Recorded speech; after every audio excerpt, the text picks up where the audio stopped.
So ngayon mga bossing, pag tayo nakakita nung mga ganitong litrato o ganitong mga mapapailing ka na lang. Nung mga ganyang litrato ho, mga kababayan, no? Eh, papasok talaga sa isipan natin na tama yung sinasabi yata ni Katrina Ponce Enrile. Meron talagang mga pinupundohan ang China. Ano? Oh, asan ba yan? Ay, hindi ito yan. Ito ba yan? Ito, oh. Ang hindi ko lang maintindihan, mga bossing, ayan oh, kasi pinost dito, sabi, another proof that Alex Destor, aka Tio Moreno, is a government employee. Empleyado daw po, no? Eh, kanino ba? Sino ba sinusuportahan niyan? Di ba si Inday Sara Duterte ho, mga kababayan? Yung naipakita natin. He was sent to China for a seminar together with Mark Lopez. Si Mark Lopez, duwag. Duwag naman yan. Oh, may kayabangan din eh.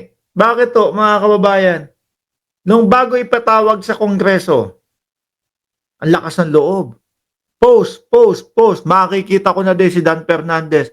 Mahaharap ko na din kayo. Mahaharap ko na din si Benny Abante. Yung mga ganun po. Pero nung araw na pa, yung araw po na mismong pupunta na sila doon, hindi naman po dumating. Kabado din ho, mga kababayan. Ulitin ko ha. Ewan ko kung bakit nagtatago pa, no? At sinasabing hindi daw government employee, eh kung ganyan naman talaga, kitang-kita na. Another proof that Alex Destor, aka Tio Moreno, is a government employee, no? He was sent to China. Biruin mo yan. He was sent to China, no? For a seminar together with Mark Lopez and Trixie Angeles. Pati pala si Trixie nandito. Oh. But his post claims he just dropped by the OBP satellite office where his friends are employed. Why does he need to lie? Ang hindi ko maintindihan din yun. Bakit kailangan mag sinungaling? O hindi ho ako empleyado ng OBP. Dumadaan-daan lang ho ako nun. Knowing kung yung mga gawa po nila at yung mga pinapakalat po nila sa social media, no? In a way na narinig lang po namin yung ganitong ganyan. Oh. Ayan po, oh. 'Di ba? Oh, ito, yan. Ito, Trixie ito, 'di ba? Trixie Angeles, asa si Mark Lopez diyan? Aba, nandun Mao Zedong. Di ba? Oh. Ayan ho, mga kababayan. Kaya talagang hindi natin maiisip na, nako, yung mga sinabi nila Katrina Ponce Enrile, baka may katotohanan na talagang pinopondohan ng China para guluhin tayo. Sino po ba yung mga tao ngayon na yan? Yan po ang mga mahihilig po, no? Oh, hindi ko man linalahat, hindi ko kilala kasi yung iba eh.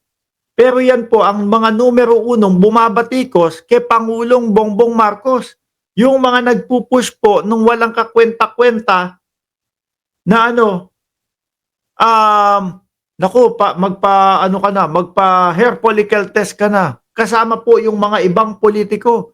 Kasama po yung mga pinoprotect, yung mga sinusuportahan nila. Di ho ba, mga bossing? Sabi nga ng Pangulong Bongbong Marcos, ang kinatutuwa niya lang sa ating mga Pilipino, marunong kumilatis. Ayan. At marunong kumilatis sa tama at maling impormasyon, mga bossing. O, di ho ba? Ano iisipin mo dyan? May padala. May nakita pa akong video nila na, kumbaga, yung mga vloggers naman ho nila. Di ho ba?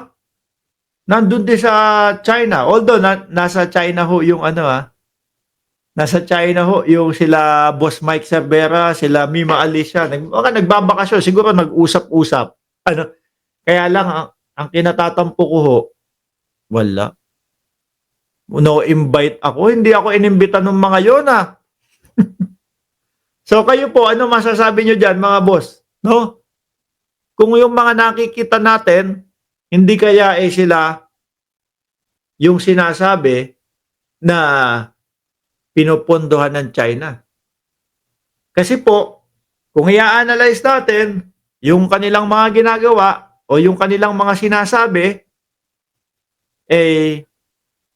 puro po walang patunay. Number 1 na nga po dyan, mga bossing, yung pakalat nila na adik ang ating Pangulo. Di ba? Sila Roque, dagdag mo na dito si Roque. Baka si Roque nandyan din sa China. Diyan nagtatago. Sabi ni Jacob Colocoy, PDP pamigay dapat Palawan. Yan pala ang meaning. Sabi ni Gerson Canlas, oo idol, nandito sila Boss Mike Cervera sa China. Sana all. At sabi ni Rego Adventure, dapat kasuhan na talaga yung mga nagkakalat ng fake news. Huwag kayong mag-alala. Ito pong unang linggo ng Marso, mga kababayan, intayin nyo po si General Torre. Meron pong mangilan-ngilan na individual ang kakasuhan po ni General Torre, mga boss. Meron po. Ngayon, dahil nga po nakita na natin yan, yung series, yung pagkakasunod-sunod nung naratibo nila, nagsimula sa 9-dash line, tapos ngayon kanila na yung Palawan, tapos makakarinig tayo ng mga balita na nagpopondo ang China. Hindi din nung malayong mangyari, mga bossing, na hindi lang po yung mga vloggers o hindi lang po yung mga kumokontra sa gobyerno ang pondohan ng China. Maaari din po yung mga politiko, mga bossing. Maaari din po yung mga politiko, mga kababayan. Di ba? Isa nga ho sa pumapasok sa isip ko ngayon, baka kaya hindi makapagsalita ang ating Vice Presidente. No? Baka kaya hindi makapili ng side ang ating Vice Presidente, delikado siya. Bakit to? Kasi lagi natin sinasabi, kapag pinili niya na atin ang West Philippine Sea, magalit. Yung best friend ng tatay niya na si Xi Jinping. Di ba? Baka naman po kapag sinabi niya na sa kanila yung West Philippine Sea o pro-China o sa China yan, magagalit naman po sa bayan ng Pilipino. Kung pagsasama-samahin niyo po lahat ito, mapapaisip ka baka kaya hindi makapagsalita ang Vice Presidente about sa West Philippine Sea. Baka tanggalan ng pondo din.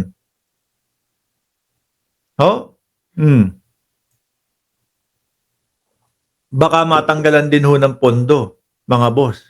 No? Ay, nako. Anyway, sabi ni Joy Samoso, Jay Somoza. Muntik na sumuso, Bayag ka, Brad. Sino naman magbabayad sa akin? Nahalos ang karaw-araw na vlog ko, panay pambabarubal na lang sa mga DDS, tapos may magbabayad sa akin? Ay, nako. Anyway, since yan ang naratibo ninyo, maraming salamat. Since yan yung iniisip nyo sa akin, maraming salamat. Dahil para bayaran ako, ibig sabihin, may nagtitiwalang tao sa akin. Kasi ang iniisip ko sa vlog ko, parang bardagulan lang. Pambabardagul lang. Salamat. Malaki pala ang tiwala nyo sa akin. Di ba? Kasi dapat ang sasabihin nyo, wala to. Brad, paano ka babayaran kung ganyan? Kung ganyan ka lang mag-vlog. Di ba? Ibig sabihin, may tiwala din kayo sa akin. Na na itong tao na to, binabayaran, dahil may naniniwala sa kanya. May naniniwala at may nagtitiwala. Kayo, ang hihina nyong mag-comment